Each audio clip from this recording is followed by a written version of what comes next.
deadly sin number 5, we'll call it being penny wise and lawsuit foolish. Penny wise and lawsuit foolish. Help me with this. Can you spell lawsuit? Sure you can. I know you can. There's a lot to be said for doing things the right way. And there's only one thing that is more expensive than good legal advice. You know what that is? Cheap legal advice. So don't be penny wise and lawsuit foolish when it comes to employee terminations. Every time, every single time, no matter how experienced you are, you should have an attorney review the separation agreement. If nothing else, recognizing that you may have some personal culpability in this equation, or you may be deposed down the road, let's make sure that we cross the T's and dot the I's. How do you handle something like the final paycheck or the vacation pay? What do you do with things like company property that hasn't been secured properly? What about a bonus that hasn't? There's so many issues, and perhaps some other restrictive covenants. It is no savings at all to avoid getting good legal counsel. So don't be penny wise and lawsuit foolish. Instead, HR needs to take charge. Let's talk about some things we could do in the scripting. And you'll have some other ideas as well. What are some things that it's okay to say? Hank, could you come up here for a minute?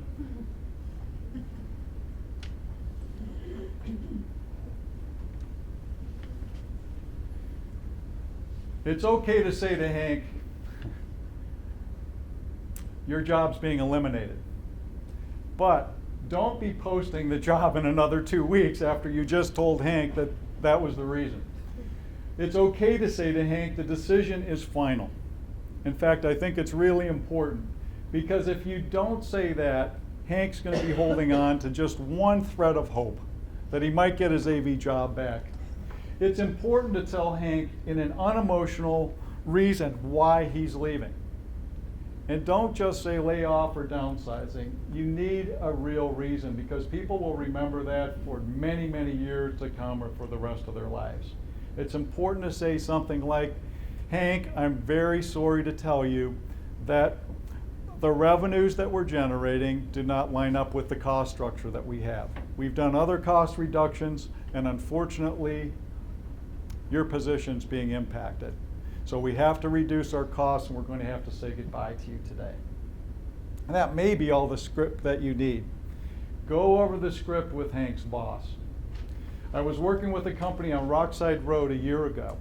The CEO was the big shot. His name was John. We'll call him John, since his name was John. And that everyone was in awe of John. And they said, you don't have to even talk with him much. He's done this many times. He's a great guy with conversation. He's fine. And so I sat down with John. I said, so John, I know you're a pro at this. Give me an idea of what you plan to tell Hank when you give him the bad news. Within 30 seconds, he said, well, the first thing that I'm going to tell him is, I haven't been able to sleep all night. This has really been tough on me. Would you have a lot of sympathy for him, Hank? I wouldn't think so. No, okay? That's one of the dumbest things to say, and most people will say it. This is really tough on me. John kept his salary, which was nearly 6 figures. So the notion of how tough it was for John really didn't ring true. Instead, and he also said, you know what, I'm confident that you'll probably not have, you probably won't have any trouble with unemployment compensation. In fact, the matter, it's not something that you can say. Unemployment compensations unemployment compensation decisions are made by whom? ODJFS. It's okay to say we won't appeal any decision that they make that might keep you from getting unemployment compensation.